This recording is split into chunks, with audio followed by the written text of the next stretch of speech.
Hello Ryan family, thank you so much for volunteering to help me out. I really do appreciate this. So these finished things will be black picture cubes with a picture on every side, 6 sides to the cube. And some of the blocks aren't cut quite straight. Sometimes you'll get a photo that's not cut quite straight. That's okay, we can only do with what we've got, right? So nothing is as perfect as I would like it to be, but that's just the way it is. There's a lot of imperfections, so you might get a few wavy lines.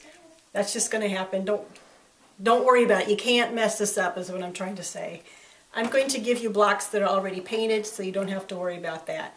The hardest part is just to keep them from sticking once you have them down on a surface. I like to use this metal pan because I can, if you use newspaper, then because the glue hasn't cured, the paint hasn't cured, then it's going to come off on the newspaper and you're going to get bits all over it and it's going to get ruined.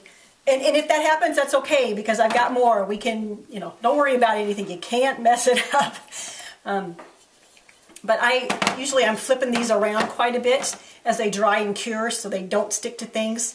And overnight, I'll rest them on a marker or a pen or something so that only that part of it's on a surface and then it won't stick.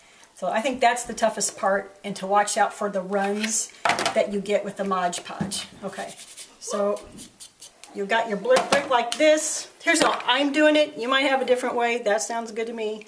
I just put some of there on. I use this plastic bag, keep my brush wet because I've been working on it for a couple weekends.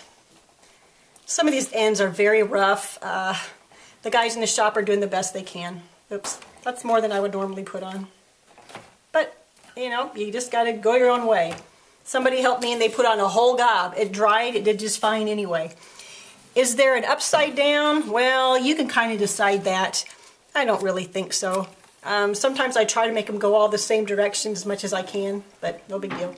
Then I kind of use my finger to the center and work it out.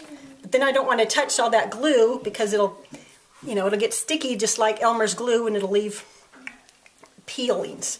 So I take some wax paper and then I just kind of run all the bubbles out on the ends like that. Best I can. Not going to be perfect. I rip it up and I always make sure that side is the one I use all the time so it doesn't get on my hands. Then I just go right over it again. Some people like to dry it first. Your choice. I make sure I seal those ends down good. Sometimes I just have to dab it. And then I want to be sure I don't have any streaks like that. That'll dry weird. So I just go around it. I'm only doing one coat. And as it dries, then I would flip to another side and do the same thing.